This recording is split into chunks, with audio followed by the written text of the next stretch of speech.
नमस्कार दोस्तों, मैं हूं अजय चौधरी। आज आपके सामने फिर से एक नए वीडियो के साथ। और आज हम बात करेंगे बाल विकास और शिक्षा शास्त्र के एक महत्वपूर्ण टॉपिक के बारे में, जो कि यूनिट 4 है। और यूनिट 4 का ही एक टॉपिक है बैकवर्ड चिल्ड्रन, यानी पिछड़े बालक। चैप्टर 4 है ये। और इसके साथ ही जो इससे पहले के वीडियोज़ हैं इस यूनिट के, वो भी ज़रूर देखिएगा आप, क्योंकि हर टॉपिक कहीं ना कहीं आपस में जुड़ा हुआ आएगा। और इसके साथ ही हर 3-4 दिन से वो पहले के वीडियोस जो आप देख चुके हैं उनको बार बार देखते रहिएगा। जितनी बार आप वीडियो को देखेंगे, जितनी बार मेरे शब्द आपके कानों में जाएंगे, जितनी बार ये चीज़ें आपके सामने जो लिखी हुई है ये आपको दिखेगी, उतनी ही बेहतर तरीके से साइकोलॉजी आपके दिलो दिमाग में फीड होगी अच्छे से। और उसके बाद क्वेश्चन पेपर की प्रैक्टिस, जो आपके अंदर एक बहुत ही शानदार निखार लेकर के आएगी। तो आप इन चीज़ों को थोड़ा सा ध्यान में रखिए। कुछ छोटी छोटी बातें हैं ये। देखिए, पिछड़े बालक किसे कहते हैं? Backward children. सीधी सी भाषा में अगर बात करूं, जो बालक अपनी कक्षा के अंदर एजुकेशन में शैक्षणिक दृष्टि से पिछड़ा हुआ है, मूल रूप से उसे ही कहा जाता है पिछड़ा हुआ बालक। देखिएगा इसमें, शैक्षिक दृष्टि से पिछड़े बालक यानी जो बालक कक्षा में औसत कार्य नहीं कर पाता है और अपनी क्लास के अन्य बालकों से पीछे रहता है, उसे पिछड़ा बालक कहते हैं। यानी वो क्षमता, योग्यता, व्यक्तित्व आदि में सामान्य बालकों से थोड़ा भिन्न होता है, थोड़ा वीक होता है, थोड़ा कमजोर होता है। यानी आप याद कीजिए, अपने स्कूल के दिनों में आपकी कक्षा में कम से कम 2-3 विद्यार्थी ऐसे जरूर होते थे जो हमेशा लगभग सामान्य बालकों से हमेशा पढ़ाई में पीछे ही रहते थे, बार बार फेल होते रहते हैं एक ही कक्षा में। टीचर उनको कोई चीज़ 10 बार भी समझा रहे तो भी उनके वो चीज़ समझ में नहीं आ रही। यानी हम यहाँ बात सिर्फ शैक्षिक दृष्टि से कर रहे हैं, यही इसमें मेन चीज़ है। सबके 100 में से 80 नंबर आ रहे हैं, 70 नंबर आ रहे हैं, 60 नंबर आ रहे हैं, उनके आएंगे 100 में से 20 नंबर, और हमेशा यही स्कोर रहेगा उनका। तो ऐसे बालकों को कहा जाता है पिछड़े बालक, जिसमें मेन जो चीज़ है वो है शैक्षिक दृष्टि से।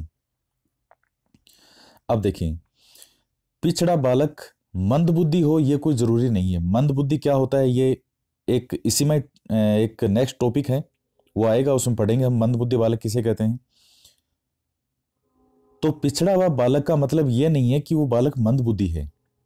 मतलब अगर बालक अपनी कक्षा में अगर अच्छा स्कोर नहीं कर रहा है, बहुत ध्यान से सुनिएगा इस बात को जो मैं कह रहा हूं, जो बालक कक्षा में अगर मार्क्स नंबर कम लेकर आ रहा है, तो इसका जरूरी नहीं, ये जरूरी नहीं है कि वो बालक मंदबुद्धि हो या उसका दिमाग काम नहीं करता, या उसकी जो इंटेलिजेंसी है, आईक्यू लेवल है, बुद्धि लब्धि, वो बहुत कम हो। ये कोई जरूरी नहीं है। एक प्रतिभाशाली बालक भी पिछड़ा हो सकता है। बहुत बड़ी बात है ये, सबसे महत्वपूर्ण टॉपिक की बात है ये। एक प्रतिभाशाली बालक भी पिछड़ा हो सकता है। आप याद कीजिए, इस टॉपिक को छोड़िए, आप ये सोचिए कि जब आप स्कूल में पढ़ा करते थे, आपकी कक्षा में कोई ऐसा बालक भी होता था जिसके मार्क्स बहुत कम आते थे, 100 में से 20 आ रहे हैं, 30 आ रहे हैं। आप सोचते थे इस बालक को क्या आता है, कुछ नहीं आता। लेकिन तभी आपको पता चलता है कुछ दिनों बाद में कि इस बालक को राज्यपाल ने सम्मानित किया। क्यों? क्योंकि ये गेम बहुत अच्छा खेलता है, वॉलीबॉल है, उसमें नंबर 1 प्लेयर है, और बाहर अलग अलग स्टेट लेवल तक ये बालक खेल चुका है, और थोड़े दिनों में नेशनल खेलने वाला है। तो प्रतिभाशाली तो है वो आएगा प्रतिभाशाली में, लेकिन शैक्षिक दृष्टि से वो बालक पिछड़ा हुआ है।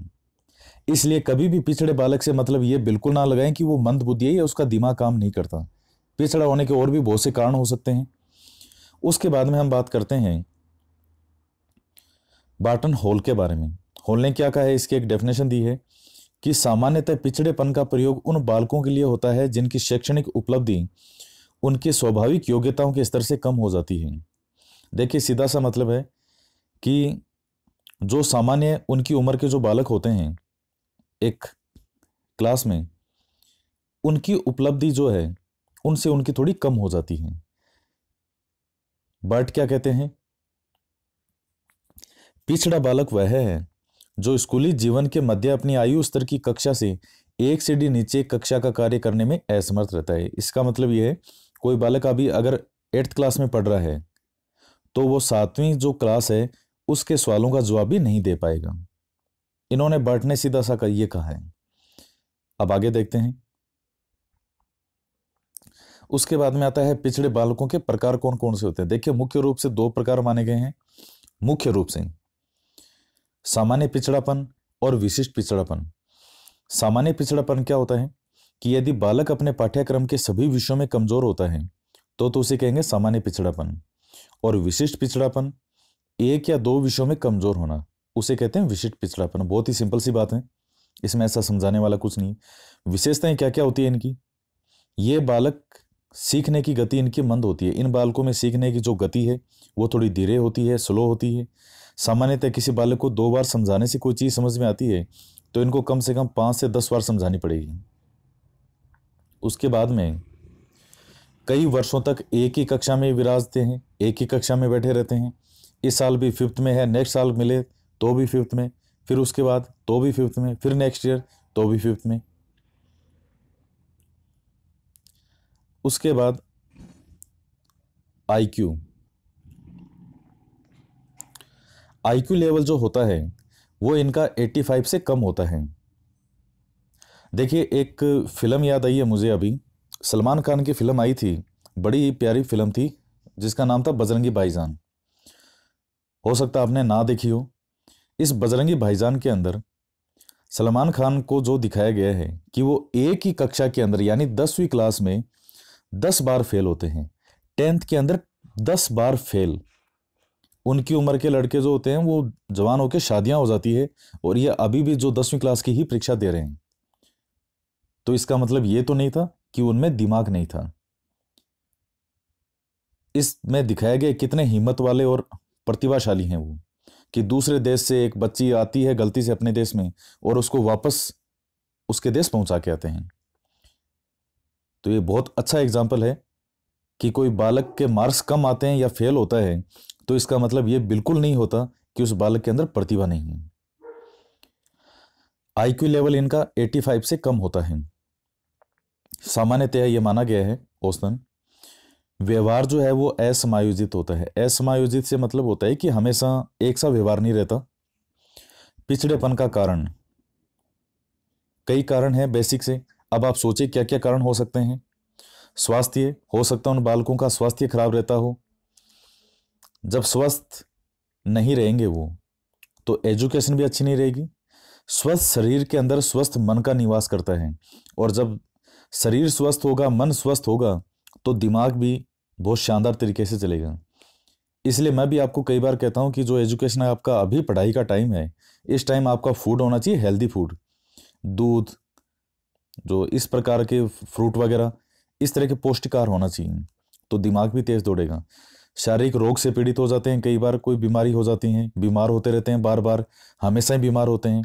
आप याद कीजिए जब आप कभी पढ़ते थे 10th 9th 10th, कई बालक ऐसे होते थे वो बीमार ही रहते थे वो पूरे साल भर। वो निम्न बौद्धिक स्तर, वो आईक्यू लेवल वाली बात है कि थोड़ा आईक्यू लेवल कम होता है।